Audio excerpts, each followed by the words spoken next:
Thanks for joining with us today, Bill. So please, can you tell me and the viewers a little bit about yourself?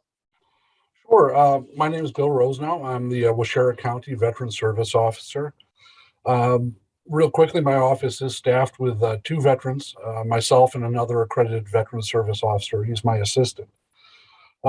Personally, I served 8 years in the United States Navy, got out for a bit, ended up serving an additional 16 years with the Army and the Army National Guard.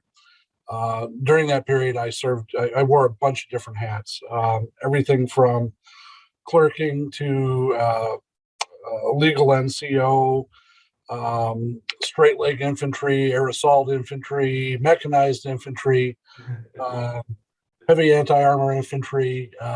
If it had infantry attached, I basically tried it. Um, I was involved in combat operations, both with the Navy and the Army, off the coast of Libya in the mid 80s. And then 0506 in Iraq, where we did convoy security. I retired with a full active retirement in 2009 and stepped right into this job as a county veteran service officer with just a little trout fishing break in the middle. Um, my assistant, Brian, he is retired Coast Guard after 26 years. I think you just saw him in the background there. And paraphrase Warhol, this is my 15 minutes, not his. So enough about him. Um, all right. Are we going to want to start over? Oh no, we're fine. Okay. That's fine. No, Um, it's cool to know I was infantry in the army too, so okay. Okay. Um, the When you're looking at my office, you can really look at Brian and I as interchangeable. We joke about it. We call ourselves the two gingers.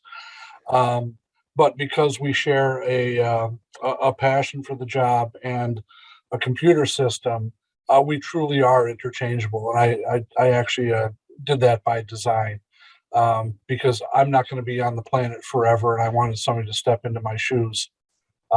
So Brian and I have been working together for the last 3, going on 4 years now. Um, and I have no doubt he's going to be a fine replacement for me when I finally retire. that's perfect. And that's great when you're able to work great like that together, and it definitely benefits the veterans you guys serve too. So that's awesome. Yep. So next, if you can tell me a little bit more about your county that you and Brian both work in. Sure. As I mentioned, it's Waushara County, pretty much right in the heart of central Wisconsin. Um, the county itself, we're very rural. Um, really no industry, very limited rental, almost no broadband. Primarily a combination of agriculture and summer homes.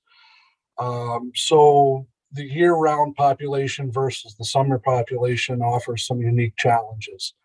The county population at least doubles, sometimes nearly triples during the summer months. And of course, that group of veterans is far more affluent than the captive veterans here in the county.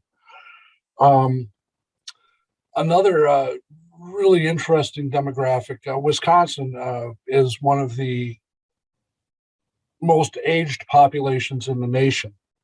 And Waushara County is one of the most aged populations in Wisconsin. Um, we have a population of about 2,700 veterans in Waushara County, captive to the county. Um,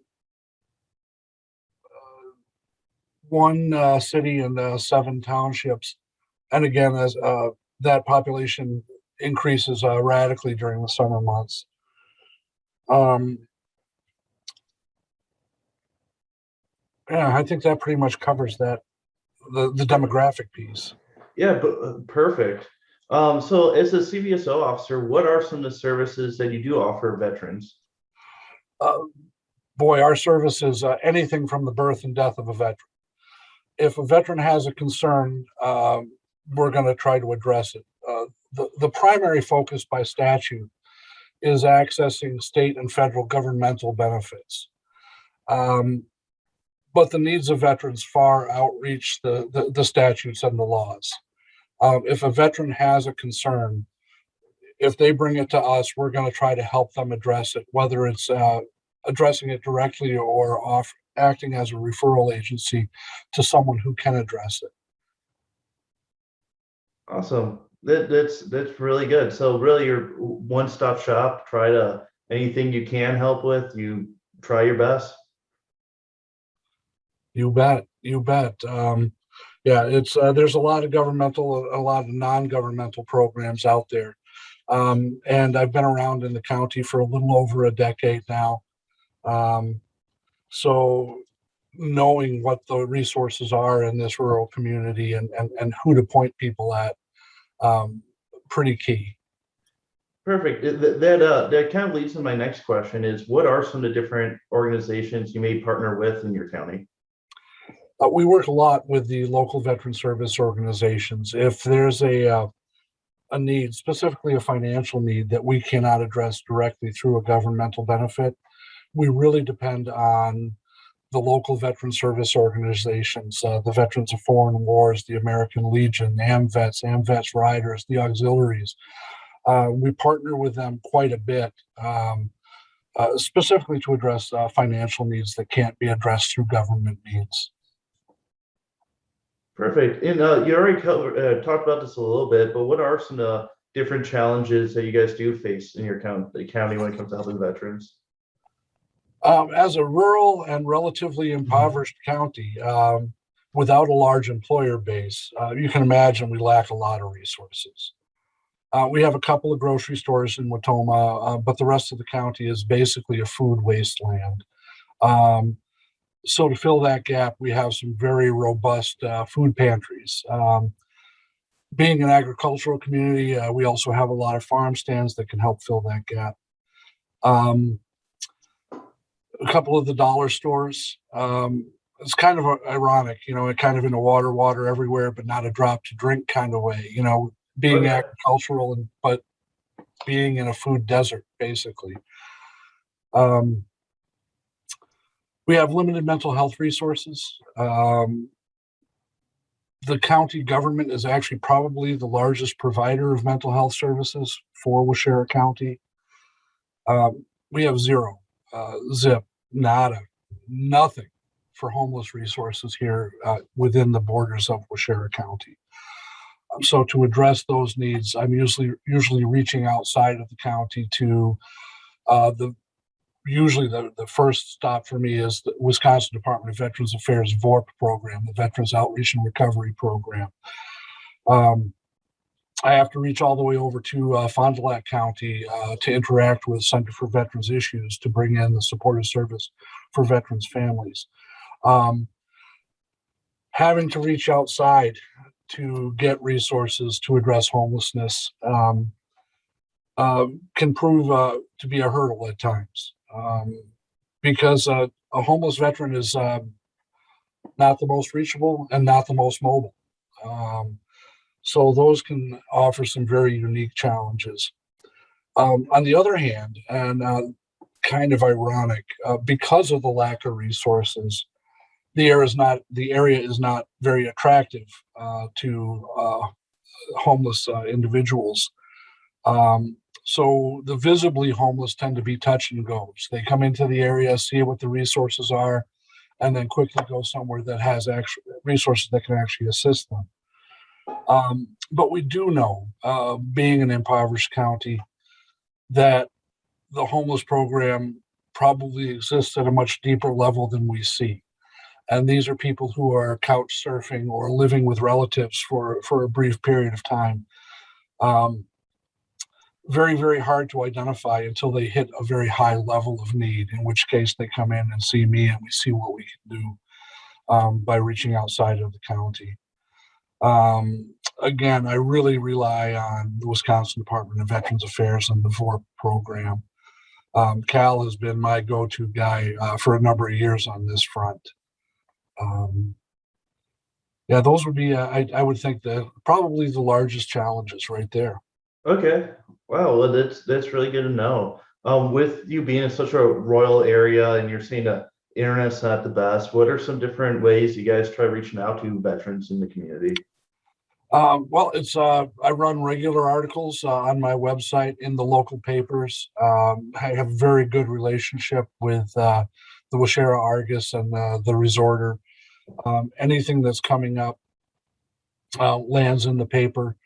Um, During non-pandemic years, um, I make sure I get out to each of the senior centers, the meal sites, um, attend the Veteran Service Organization meetings, working with some local Green Lake County and Marquette County to put together a Veterans Expo to directly advertise to veterans their benefits and give them local access instantly through that venue. In that, I'm really leveraging a veterans picnic that was kicked off by the County American Legion a few years ago, and we're going to try to basically piggyback on their success because the attendance continues to grow. It's amazing to me that CVSOs have existed in Wisconsin since approximately 1932, and that every county has had one since 1946. And I still get veterans walking into my office saying, "Never knew you guys existed." So that outreach piece, uh, we really need all hands on deck to advertise that we're here, and to advertise the fact that we are veterans serving veterans. Um, we're not some big state or federal agency that's there to protect benefits. We're local veterans who are here to help veterans get through that bureaucratic or paperwork process, and that we are here to advocate for those veterans. Oh, that's really great. If there's a veteran who's watching this in your community who doesn't know what a CVSO is there anything you would want to tell them, tell them that could, help you or help them that you believe that they should know?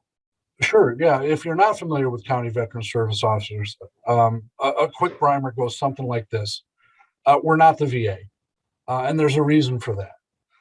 Every county and every tribe in the state of Wisconsin has an office that is dedicated to assisting veterans, their dependents, and survivors.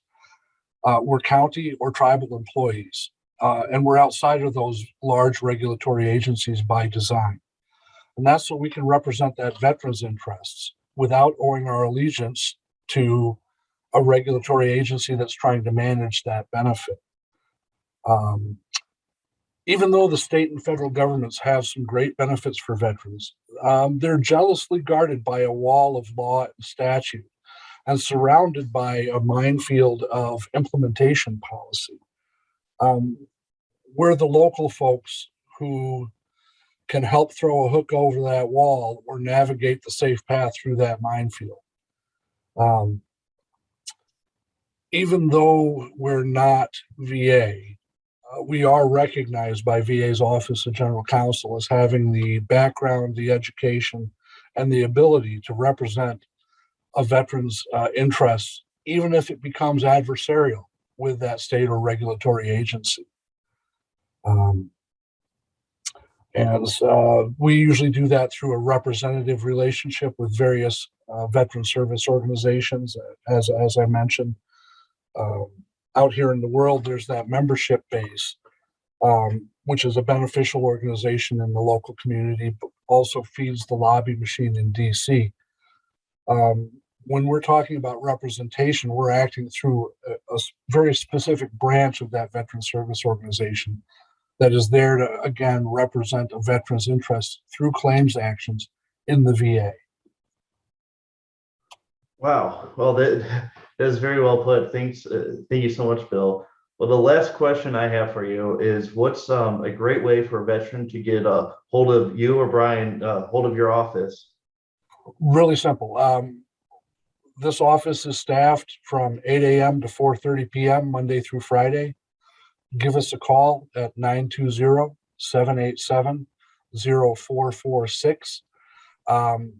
If you don't get one of us on the phone, that's because we're with another veteran, or maybe a home visit or in a recording session like this. Yeah. Um, please leave a message. We will get back to you. Um, uh, Appointments are really encouraged. That makes sure that we can dedicate the time to the veteran without taking it from another veteran. And it allows us to dedicate enough time to address the need rather than rushing a walk through a walk in through the office in 5 or 10 minutes because I've got somebody else coming in.